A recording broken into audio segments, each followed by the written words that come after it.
Mark Twain Selected Works, Chapter 21 of Roughing It, 1872.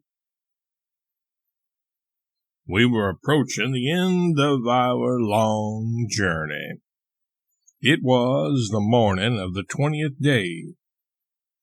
At noon, we would reach Carson City, the capital of Nevada Territory. We were not glad, but sorry. It had been a fine pleasure trip. We had fed fat on wonders every day. We were now well accustomed to stage life and very fond of it. So the idea of coming to a standstill and settling down to a humdrum existence in a village was not agreeable, but on the contrary depressing. Visibly, our new home was a desert, walled in by barren, snow-clad mountains. There was not a tree in sight. There was no vegetation but the endless sagebrush and greasewood. All nature was gray with it. We were plowing through great deeps of powdery alkali dust that rose in thick clouds and floated across the plain like smoke from a burning house. We were coated with it like millers. So were the coach, the mules, the mail bags, the driver. We and the sagebrush and the other scenery were all one monotonous color. Long trains of freight wagons in the distance, enveloped in ascending masses of dust, suggested pictures of prairies on fire. These teams and their masters were the only life we saw. Otherwise, we moved in the midst of solitude, silence, and desolation. Every 20 steps we passed the skeleton of some dead beast of burthen, with its dust-coated skin stretched tightly over its empty ribs. Frequently, a solemn raven sat upon the skull or the hips and contemplated the passing coach with meditative serenity. By and by, Carson City was pointed out to us. It nestled in the edge of a great plain and was a sufficient number of miles away to look like an assemblage of mere white spots in the shadow of a grim range of mountains overlooking it, whose summits seemed lifted clear out of companionship and consciousness of earthly things. We arrived, disembarked, and the stage went on. It was a wooden town, its population 2,000 souls. The main street consisted of 4 or 5 blocks of little white frame stores, which were too high to sit down on, but not too high for various other purposes. In fact, hardly high enough. They were packed close together, side by side, as if room were scarce in that mighty plain. The sidewalk was of boards that were more or less loose and inclined to rattle when walked upon. In the middle of the town, opposite the stores, was the plaza, which is native to all towns beyond the Rocky Mountains, a large, unfenced, level vacancy with a liberty pole in it, and very useful as a place for public auctions, horse trades, and mass meetings, and likewise for teamsters to camp in. 2 other sides of the plaza were faced by stores, offices, and stables. The rest of Carson City was pretty scattering. We were introduced to several citizens at the stage office, and on the way up to the governor's from the hotel, among others to a Mr. Harris who was on horseback. He began to say something, but interrupted himself with the remark, "I'll have to get you to excuse me a minute. Yonder is the witness that swore I helped to rob the California coach. A piece of impertinent intermeddling, sir, for I am not even acquainted with the man." Then he rode over and began to rebuke the stranger with a 6-shooter, and the stranger began to explain with another. When the pistols were emptied, the stranger resumed his work, mending a whiplash, and Mr. Harris rode by with a polite nod, homeward bound, with a bullet through one of his lungs and several in his hips. And from them issued little rivulets of blood that coursed down the horse's sides and made the animal look quite picturesque. I never saw Harris shoot a man after that, but it recalled to mind that first day in Carson. This was all we saw that day, for it was 2 o'clock now, and according to custom, the daily Washoe Zephyr set in. A soaring dust drift about the size of the United States, set up edgewise, came with it, and the capital of Nevada Territory disappeared from view. Still, there were sights to be seen which were not wholly uninteresting to newcomers, for the vast dust cloud was thickly freckled with things strange to the upper air, things living and dead, that flitted hither and thither, going and coming, appearing and disappearing among the rolling billows of dust, hats, chickens, and parasols sailing in the remote heavens, blankets, tin signs, sagebrush, and shingles a shade lower, doormats and buffalo robes lower still, shovels and coal scuttles on the next grade, glass doors, cats, and little children on the next, disrupted lumber yards, light buggies, and wheelbarrows on the next, and down only 30 or 40 feet above ground was a scurrying storm of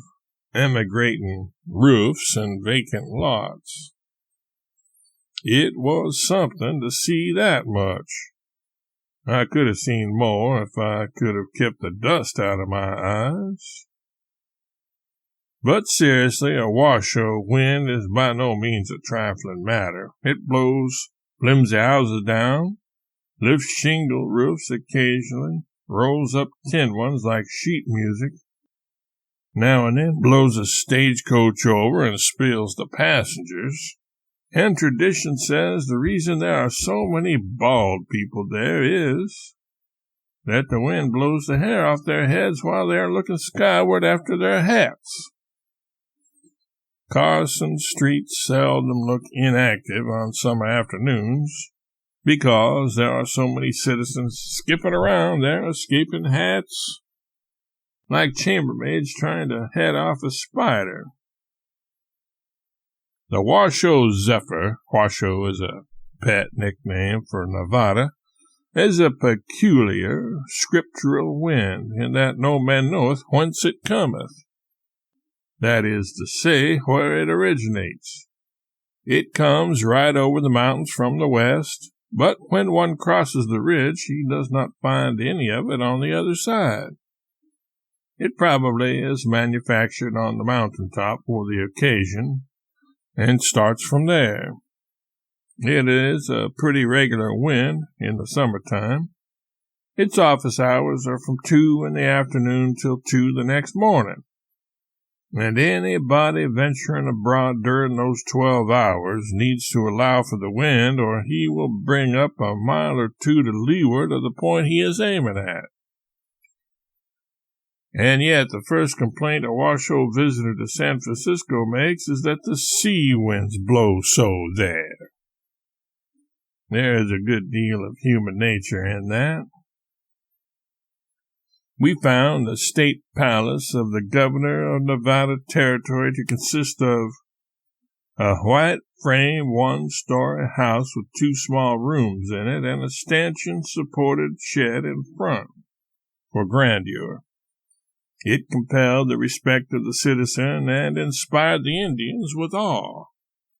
The newly arrived chief and associate justices of the territory and other machinery of the government were domiciled with less splendor.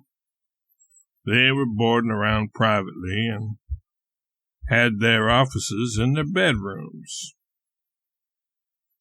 The secretary and I took quarters in the ranch of a worthy French lady by the name of Bridget O'Flanagan, a camp follower of His Excellency the Governor.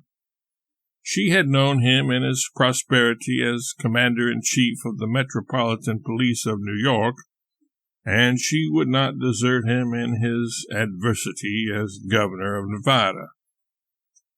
Our room was on the lower floor, facing the plaza, and when we had got our bed, a small table, 2 chairs, the government fireproof safe, and the unabridged dictionary into it, there was still room enough left for a visitor, maybe 2, but not without straining the walls.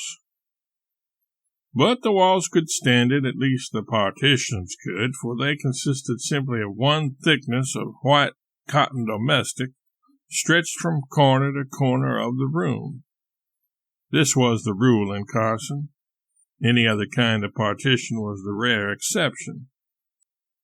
And if you stood in a dark room and your neighbors in the next had lights, the shadows on your canvas told queer secrets sometimes.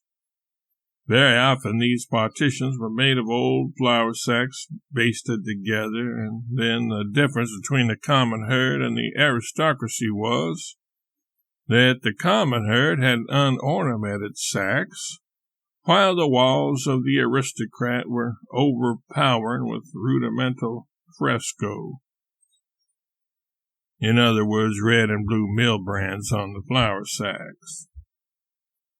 Occasionally, also, the better classes embellished their canvas by pasting pictures from Harper's Weekly on them. In many cases, too, the wealthy and the cultured rose to spittoons and other evidences of a sumptuous and luxurious taste. Washoe people take a joke so hard that I must explain that the above description was only the rule. There were many honorable exceptions in Carson. Plastered ceilings and houses that had considerable furniture in them. We had a carpet and a genuine Queen's ware wash bowl. Consequently, we were hated without reserve by the other tenants of the O'Flanagan Ranch. When we added a painted oilcloth window curtain, we simply took our lives into our own hands. To prevent bloodshed, I removed upstairs and took up quarters with the untitled plebeians in one of the 14 white pine cot bedsteads that stood in 2 long ranks in the one sole room of which the second story consisted. It was a jolly company, the 14. They were principally voluntary camp followers of the governor, who had joined his retinue by their own election at New York and San Francisco, and came along feeling that in the scuffle for little territorial crumbs and offices, they could not make their condition more precarious than it was, and might reasonably expect to make it better. They were popularly known as the Irish Brigade, though there were only 4 or 5 Irishmen among all the government retainers. His good-natured excellency was much annoyed at the gossip his henchmen created, especially when there arose a rumor that they were paid assassins of his, brought along to quietly reduce the Democratic vote when desirable. Mrs. O'Flanagan was boarding and lodging them at $10 a week apiece, and they were cheerfully given their notes for it. They were perfectly satisfied, but Bridget presently found that notes that could not be discounted were but a feeble constitution for a Carson boarding house. So she began to harry the governor to find employment for the brigade. Her importunities and theirs together drove him to a general desperation at last, and he finally summoned the brigade to the presence. Then said he,